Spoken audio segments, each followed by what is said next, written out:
Welcome to the Rim Brake Rodeo. We hope this video helps. You're ready to begin. Check the battery and model so you don't stop mid-process. Once done, grab the programming code or the paired phone app because you'll need credentials immediately.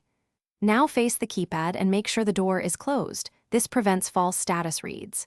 Press the Schlage button to wake the keypad, then enter the 6-digit programming code. This authenticates you. Make sure each key press registers. If not, pause and re-enter deliberately so the lock accepts your input. Once authenticated, choose your method, keypad or app. If using the keypad, press the Schlage button, enter the code, then press the designated lock key or the 7-9 confirmation sequence. The lock registers and engages the deadbolt motor. If using the app, open it, select your lock, and tap Lock Now or apply a scheduled lock.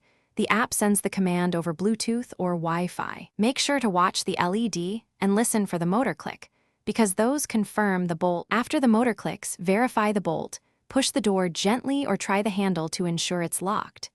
If the lock didn't engage, replace batteries first. Low power causes missed commands, and then repeat the programming code and lock command. If it remains unresponsive, perform a factory reset per your model's instructions so you can reprogram credentials. This clears glitches. When all else fails, contact Schlage support with the model number and LED behavior so a technician can diagnose hardware faults. Thanks for watching. Consider subscribing if we helped you.